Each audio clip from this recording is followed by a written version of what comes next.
Happy Sunday. This is week 6 of 20, training for the Keys 100 Ultra Marathon.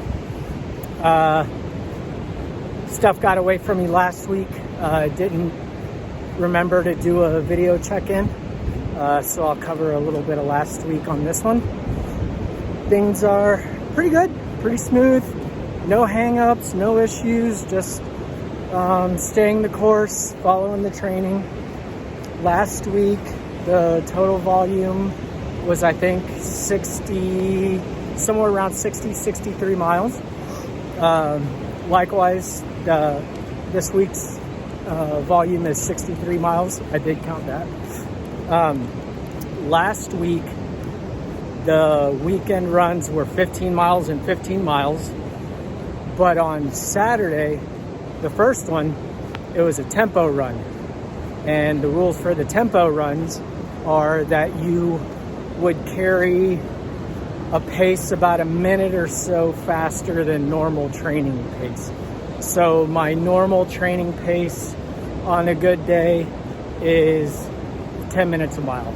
Not that fast, but I really don't care about speed. I'm in it for endurance and consistency and maintaining a good pace for a long ways. Anyway, I digress. So a tempo run would be like 9 minutes. Unfortunately, it didn't go that well. I carried like 8.5 to 9 minute miles for the first probably 6 or 7 miles.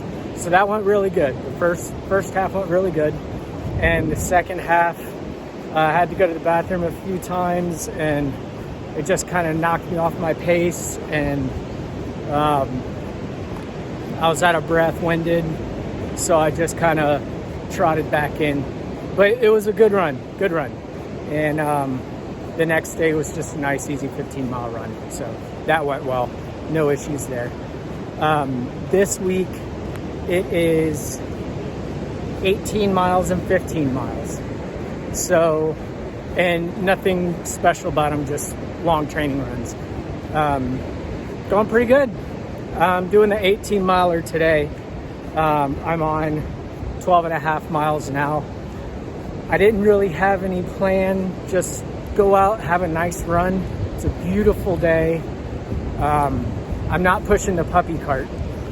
More on that in a second. I said more on. But yeah, I just wanted to come out, have a nice run today, and it's been going great. I've been keeping about a 10-minute mile pace. My heart rate has been like in the 130s, which is terrific. Anytime I can go for a long distance and maybe the occasional spike here and there, but if I can carry like 130 or 135 heart rate, great. So I'm real happy about that.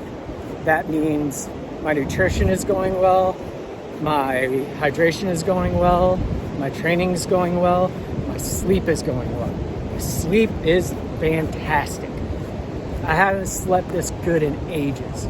And I even I set one of those schedules on my iPhone that has me start winding down at a certain time of night, so I'm in bed by a specific time, and I can meet an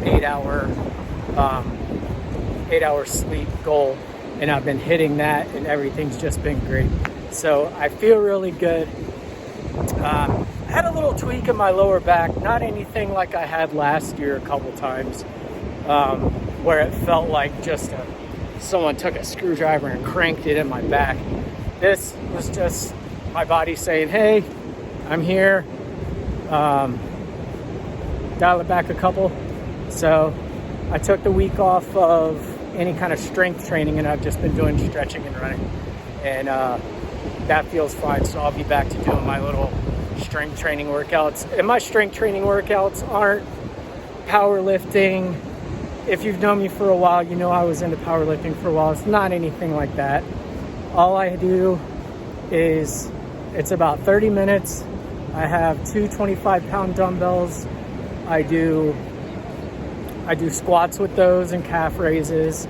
I do Romanian deadlifts with those. I do sit-ups holding one of them. I do flutter kicks, and in between each of those sets I'll do a set of man makers. That's like where you do a push-up, and whenever you push up, you lift one of them up to your chest and put it back down. Do another push-up, lift the other one up, put it back down. So gives you a little chest and back workout at the same time. My strength workouts don't last long, but they're all about efficiency. It's just like one superset after another, constantly moving for a little while, and then I'm done. Nothing too crazy, just a lot of reps, lightweight, and just to get a little extra resistance training in there. But anyway, yeah, I'll be back to that next week. Diet's going well. Not diet, but my nutrition is going well. Sticking with the mostly plant-based, pescatarian if I stray from that a little bit. Eating lots of whole foods, lots of good healthy fats.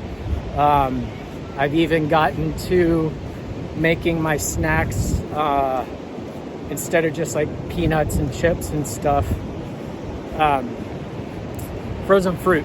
I take grapes and blueberries and I freeze them.